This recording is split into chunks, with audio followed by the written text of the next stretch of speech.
നമസ്കാരം. എല്ലാ പ്രിയപ്പെട്ട കൂട്ടുകാർക്കും ഭാസിസ് അക്കാഡമിയുടെ മറ്റൊരു വീഡിയോയിലേക്ക് ഹാർദമായ സ്വാഗതം. നമ്മൾ ഇന്നിവിടെ പഠിക്കുന്നത് കേരള പോലീസ് ആക്ട് 2011 പ്രധാനപ്പെട്ട ചില സെക്ഷനുകളെക്കുറിച്ചാണ്. സിവിൽ പോലീസ് ഓഫീസർ പരീക്ഷ എഴുതുന്ന കൂട്ടുകാർക്ക് വേണ്ടിയിട്ടുള്ള സ്പെഷ്യൽ ടോപ്പിക്കിൻ്റെ ക്ലാസ്സിൽ ഉൾപ്പെട്ടിട്ടുള്ള കേരള പോലീസ് ആക്ട് 2011 നമ്മളിപ്പോൾ ഇവിടെ പഠിക്കാനായിട്ട് ശ്രമിച്ചുകൊണ്ടിരിക്കുന്നത്. കഴിഞ്ഞ 2 ക്ലാസ്സുകൾ കഴിഞ്ഞ് ഇത് 3ാമത്തെ ക്ലാസ്സാണ്. അപ്പോൾ ഇന്ന് നമ്മൾ നോക്കുന്നത് സെക്ഷൻ 21 എന്താണ് എന്നാണ്. സെക്ഷൻ 21 പറയുന്ന മറ്റൊന്നുമല്ല, special wings, units, branches, squads ഇവയെ പറ്റിയാണ്. അതായത് പോലീസ് സംവിധാനത്തിനുള്ളിലുള്ള സ്പെഷ്യൽ വിങ്ങുകൾ, സ്പെഷ്യൽ യൂണിറ്റുകൾ, സ്പെഷ്യൽ ബ്രാഞ്ചുകൾ, സ്പെഷ്യൽ സ്ക്വാഡുകൾ എന്നിവ രൂപീകരിക്കുന്നതിനെക്കുറിച്ചാണിത് പരാമർശിക്കുന്നത്. അതായത് സർക്കാരിന് വേണമെന്നുണ്ടെങ്കിൽ ഒരു ഉത്തരവിലൂടെ ഏതെങ്കിലും ഒരു പ്രത്യേക വിങ് അല്ലെങ്കിൽ special unit, specialised branch, special squad എന്നിവ രൂപീകരിക്കാനായിട്ട് സാധിക്കുന്നതാണെന്നാണ് പറയുന്നത്. നമ്മൾ കേട്ടിട്ടില്ലേ, അന്വേഷണവുമായി ബന്ധപ്പെട്ടുകൊണ്ട് സ്പെഷ്യൽ സ്ക്വാഡ് രൂപീകരിച്ചിരിക്കുന്നു അല്ലെ, കണ്ണൂർ സ്ക്വാഡ് എന്നൊക്കെ പറഞ്ഞൊരു സിനിമ തന്നെ നമ്മൾ കണ്ടിട്ടില്ലേ. അപ്പോൾ അന്വേഷണത്തിന് വേണ്ടിയിട്ട് സ്പെഷ്യലായിട്ടൊരു ബ്രാഞ്ച് അല്ലെങ്കിൽ സ്പെഷ്യൽ സ്ക്വാഡ് അല്ലെങ്കിൽ അതുമായി ബന്ധപ്പെട്ട് സ്പെഷ്യൽ യൂണിറ്റ്, ഇതൊക്കെയാണ് ഈ സെക്ഷൻ 21 പ്രകാരം രൂപീകരിക്കുക എന്ന് പറയുന്നത്. ഇനി നമുക്ക് സെക്ഷൻ 21 സബ് ക്ലോസ് 2 കൂടിയൊന്ന് നോക്കാം. എന്താണ് ഇതിൽ പറയുന്നത്? നമ്മുടെ ദേശ സുരക്ഷയെ പ്രത്യക്ഷമായിട്ടോ പരോക്ഷമായിട്ടോ ബാധിക്കുന്ന രഹസ്യ വാർത്തകൾ ശേഖരിക്കുന്നതിന് വേണ്ടിയിട്ട് എന്ത് ചെയ്യാം, നമുക്ക് ഒരു സ്പെഷ്യൽ വിങ്ങിനെ രൂപീകരിക്കാം.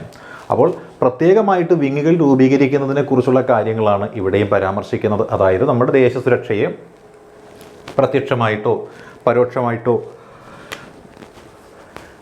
ബാധിക്കുന്ന രഹസ്യ വാർത്തകൾ കൃത്യമായിട്ട് ശേഖരിക്കുക. അതായത് നമ്മുടെ ഇൻ്റലിജൻസ് ഡിപ്പാർട്ട്മെൻറ്റ് ചെയ്യുന്നത് പോലെ രഹസ്യമായിട്ട് വിവരങ്ങളെല്ലാം ശേഖരിക്കുന്ന പ്രത്യേകതയാണ് ഇവിടെ ഉൾപ്പെടുത്തിയിരിക്കുന്നത്. അതായത് ദേശ സുരക്ഷയെ പ്രത്യക്ഷമായോ പരോക്ഷമായോ ബാധിക്കുന്ന രഹസ്യ വാർത്ത ശേഖരിക്കുക എന്നതാണ് ഇവിടുത്തെ പ്രധാനപ്പെട്ട ചുമതല.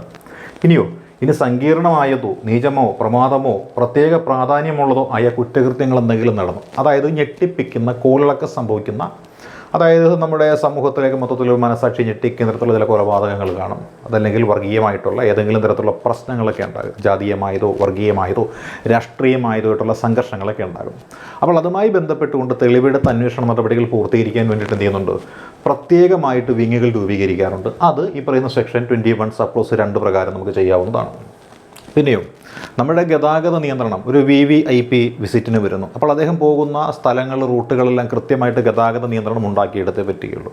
അപ്പോൾ അദ്ദേഹത്തിന് എന്താണ്, ട്രാഫിക് നിയന്ത്രണം അനിവാര്യമാണ്. അപ്പോൾ ട്രാഫിക് നിയന്ത്രണം എന്ന് പറയുന്നത് പ്രത്യേകമായിട്ട് ഒരു വിഭാഗമായിട്ട് ഇവിടെ കണക്കാക്കിയെടുക്കാവുന്നതേ ഉള്ളൂ. അതേപോലെ തീരദേശം, പുഴ, നീർത്തടങ്ങൾ, കായൽ പ്രദേശങ്ങൾ എന്നിവയുമായി ബന്ധപ്പെട്ടുകൊണ്ട് പോലീസിൻ്റെ സേവനം വേണം. അതായത് തണ്ണീർത്തട സംരക്ഷണവും തീരപ്രദേശവും പുഴയും എല്ലാം എന്താണ്, അപായ സാധ്യത ഉണ്ടാകാൻ സാധ്യതയുള്ളതാണ്, വെള്ളപ്പൊക്കം ഉണ്ടാവാൻ സാധ്യതയുള്ളതാണ്. അപ്പോൾ ഇങ്ങനെയുള്ള ഈ പ്രദേശങ്ങളിൽ കൃത്യമായിട്ട് ഒരു മേൽനോട്ടം പോലീസ് സേനയുടെ ഭാഗത്തു നിന്ന് ഉണ്ടാവണമെന്നുണ്ടെങ്കിൽ, തീരദേശ പരിപാലന നിയമത്തിൻ്റെയൊക്കെ ഭാഗമാക്കി വേണമെന്നുണ്ടെങ്കിൽ ഒരു പ്രത്യേക സേനാ വിഭാഗത്തെ നമുക്ക് അതിനു വേണ്ടിയിട്ട് നിയോഗിക്കാൻ സാധിക്കുന്നതാണ്. റെയിൽവേയുമായി ബന്ധപ്പെട്ടുകൊണ്ട്, അതായത് ഇന്ത്യൻ റെയിൽവേ, അതിന് റെയിൽവേ പ്രൊട്ടക്ഷൻ ഫോഴ്സ് എന്ന് പറഞ്ഞ പ്രത്യേക ഫോഴ്സ് ഉണ്ട്. പക്ഷേ എന്നാലും നമ്മുടെ കേരള പോലീസിൽ നിന്നും റെയിൽവേ വിഭാഗത്തിലേക്ക് വേണമെന്നുണ്ടെങ്കിൽ നമുക്ക് എന്ത് ചെയ്യാൻ പറ്റും, ആ റെയിൽവേ സംരക്ഷണവുമായി ബന്ധപ്പെട്ടുകൊണ്ട് ഡ്യൂട്ടി അസൈൻ ചെയ്തൊക്കെ റെയിൽവേ സ്റ്റേഷനുമായി ബന്ധപ്പെട്ടുകൊണ്ട് നിയോഗിക്കാനായിട്ട് സാധിക്കുന്നതാണ്.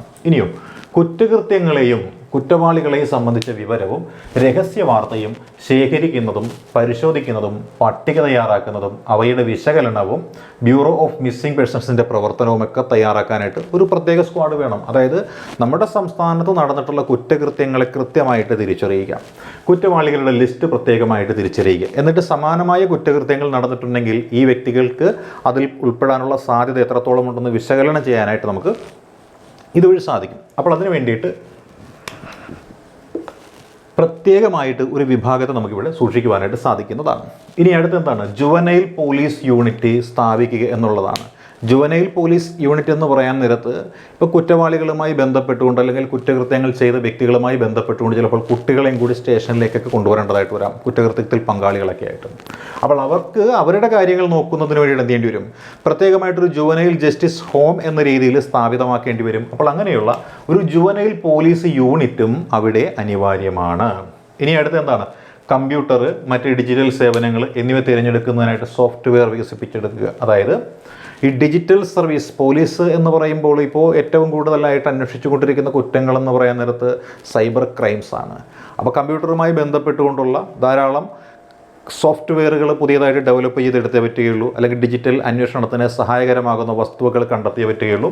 അപ്പോൾ അങ്ങനെ വരുമ്പോൾ കമ്പ്യൂട്ടർ, മറ്റ് ഡിജിറ്റൽ സേവനങ്ങൾ എന്നിവ തിരഞ്ഞെടുക്കുന്നതിനായിട്ട് സോഫ്റ്റ്വെയറുകൾ വികസിപ്പിച്ചെടുക്കാൻ വേണ്ടിയിട്ട്, പോലീസിന് സോഫ്റ്റ്വെയറൊക്കെ വികസിപ്പിച്ചെടുക്കാൻ വേണ്ടിയിട്ട് പ്രത്യേകമായിട്ട് പോലീസിൽ തന്നെ ഒരു IT വിങ് ഉണ്ടായിരിക്കുന്നതാണ്. ഇനിയോ ടെലികമ്മ്യൂണിക്കേഷൻ, ഡിജിറ്റൽ വാർത്താവിനിമയ ശൃംഖലകളുടെ പരിപാലനം, അതായത് ഈ കേരളത്തിൽ അല്ലെങ്കിൽ കേരളത്തിന് വെളിയിൽ നടക്കുന്ന കുറ്റകൃത്യങ്ങൾ അതുമായി ബന്ധപ്പെട്ടുകൊണ്ട് ഈ പ്രതികളും മറ്റുമൊക്കെ രക്ഷപ്പെടാൻ സാധ്യതയുള്ള സ്ഥലങ്ങൾ, അവരുടെ ടെലിഫോൺ ടാപ്പിംഗ് മുതലായ കാര്യങ്ങളുമായി ബന്ധപ്പെട്ടുകൊണ്ട് പോലീസിൻ്റെ അന്വേഷണം എങ്ങോട്ടൊക്കെ പോകേണ്ടതാണെന്നൊക്കെ കൃത്യമായിട്ട് മനസ്സിലാക്കുന്നതിന് വേണ്ടിയിട്ടൊക്കെയുള്ളൊരു സംവിധാനമാണ് ടെലികമ്മ്യൂണിക്കേഷൻ, ഡിജിറ്റൽ വാർത്താവിനിമയ ശൃംഖലകളുടെ പരിപാലനം എന്ന് പറയുന്നത്. അപ്പോൾ അങ്ങനെയും ഒരു വിങ് വേണമെങ്കിൽ രൂപീകരിക്കാവുന്നതാണ്. പിന്നെയോ വിരലടയാളം, ഫോട്ടോഗ്രഫി, ബയോമെട്രിക് ടെക്നിക്ക് എന്നീ മാർഗങ്ങളിലൂടെ വ്യക്തികളെയും വസ്തുക്കളെയും തിരിച്ചറിയുക. അതായത് വസ്തുക്കളെ തിരിച്ചറിയാനായിട്ട് നമുക്ക് എന്ത് വേണം? എന്തെങ്കിലും പ്രത്യേക സംവിധാനങ്ങൾ വേണം. അങ്ങനെ നോക്കി വിരലടയാളം വേണം, ഫോട്ടോഗ്രഫി വേണം, ബയോമെട്രിക് ടെക്നിക്ക് വേണം എന്നീ മാർഗങ്ങളിലൂടെ വ്യക്തിയെയും വസ്തുവിനെയും നമുക്ക് എന്ത് ചെയ്യാൻ സാധിക്കണം? തിരിച്ചറിയുവാനായിട്ട് സാധിക്കണമെന്നാണ് പറയുന്നത്. ഇനി വീണ്ടും നോക്കിയാലോ, എന്തെങ്കിലും പ്രത്യേക ആവശ്യങ്ങൾക്ക് നമുക്ക് ഉപയോഗിക്കാനായിട്ടൊരു പോലീസ് വേണം. അതിനെയാണ് നമ്മൾ റിസർവ് പോലീസ് സേനയുടെ പരിപാലനം എന്ന് പറയുന്നത്. അതായത് ഇപ്പോൾ സമരങ്ങളൊക്കെ നടക്കുന്ന സ്ഥലങ്ങളിലേക്ക് കൂടുതൽ കൊണ്ടുപോകുന്ന ആരെയാണ്? ഈ റിസർവ് പോലീസ് ഫോഴ്സിനെയാണ് കൊണ്ടുപോകുന്നത്. പിന്നെയോ ഇവർക്ക് പരിശീലനം കൊടുക്കണ്ടേ? പോലീസ് എന്നുള്ള സംവിധാനത്തിലേക്ക് വരുന്ന ആളുകൾക്ക് മൊത്തം പരിശീലനം കൊടുക്കണമെന്നുണ്ടെങ്കിൽ ഒരു ട്രെയിനിങ് ഫെസിലിറ്റി വേണം, ഒരു പരിശീലന സംവിധാനം അവിടെ ഉണ്ടാവണം. പിന്നെയോ ദുരന്തങ്ങളും പ്രശ്നങ്ങളും എല്ലാം ഉണ്ടാകാൻ നേരത്തതിനെല്ലാം കോർഡിനേറ്റ് ചെയ്തുകൊണ്ട് പോകാനായിട്ട് പരിശീലനം സിദ്ധിച്ച വോളണ്ടിയേഴ്സിനെയൊക്കെ ഉൾപ്പെടുത്തിക്കൊണ്ടുള്ള ഒരു കൺട്രോൾ റൂം ഉണ്ടാവണം. അതേപോലെ തന്നെ ഒരു സ്പെഷ്യലൈസ്ഡ് റെസ്പോൺസ് ഫോഴ്സും അവിടെ ഉണ്ടാവേണ്ടതാണ്. പിന്നെ പോലീസിൻ്റെ എല്ലാ കാര്യങ്ങളും കൃത്യമായി നോക്കുന്നതിനായിട്ട് എന്ത് വേണം? ഒരു ഡിജിറ്റൽ ആൻഡ് സൈബർ പോലീസിങ് സംവിധാനം വേണം. അതായത് ഇപ്പോൾ എല്ലാം ഉള്ളത് നമുക്കറിയാം, സൈബർ കുറ്റകൃത്യങ്ങളാണ് കൂടുതലുള്ളത് കൊണ്ട് ഒരു സൈബർ പോലീസിങ് ഇവിടെ അനിവാര്യമാണ്. അതേപോലെ ഫോറൻസിക് സഹായങ്ങൾ നൽകുന്നതിനായിട്ട് പോലീസിന് സ്വന്തമായിട്ടൊരു ഫോറൻസിക് ടീം ഉണ്ടാവേണ്ടതാണ്. പിന്നെ ഭരണപരവും ധനകാര്യപരവുമായ ഡോക്യുമെൻറ്റേഷൻ എന്നിവയ്ക്ക് വേണ്ടിയിട്ട് ഭരണപരമായ സേവനങ്ങൾ, അതായത് അഡ്മിനിസ്ട്രേറ്റീവ് വിങ്ങുമായി ബന്ധപ്പെട്ടുകൊണ്ട് സേവനങ്ങൾ ഇവിടെ ലഭിക്കേണ്ടതാണ്. പിന്നെ ക്ലീനിങ് ആൻഡ് മെസ്സ്, പിന്നെന്താണ് കെയർ ടേക്കിംഗ്, അതായത് ഇപ്പോൾ ക്ലീൻലിനെസ്, നീറ്റ്നെസ് ആൻഡ് ക്ലീൻലിനെസ് വേണം. അതുപോലെ ഭക്ഷണവും മറ്റു കാര്യങ്ങളും തയ്യാറാക്കുന്നതിന് മെസ്സ് സംവിധാനങ്ങൾ വേണം. അതേപോലെ മൊത്തത്തിലുള്ള ബിൽഡിംഗ് അറ്റ്മോസ്ഫിയർ എല്ലാം പരിപാലിക്കുന്നതിനൊരു കെയർ ടേക്കിംഗ് സംവിധാനങ്ങളും കൂടി ഇവിടെ അനിവാര്യമാണ്. പിന്നെയോ സമൂഹത്തിൽ നടന്നുകൊണ്ടിരിക്കുന്ന കാതലായ മാറ്റങ്ങൾക്കനുസരിച്ച് നാടോടുമ്പോൾ നടുവേ ഓടണമെന്ന് പറയുന്ന പോലെ പോലീസ് സംവിധാനത്തിൻ്റെ കാര്യക്ഷമമായ നടത്തിപ്പ് എന്ത് വേണം? പഠനവും ഗവേഷണവും ഒക്കെ അനിവാര്യമാണ്. അപ്പോൾ നമ്മളിപ്പോൾ പഠിച്ചുകൊണ്ടിരിക്കുന്നത് കേരള പോലീസ് ആക്ട് 2011. അപ്പോൾ പരീക്ഷ എഴുതുന്ന എല്ലാ പ്രിയപ്പെട്ട കൂട്ടുകാർക്കും വിജയാശംസകൾ നേർന്നുകൊണ്ട് നിർത്തുന്നു. All the best.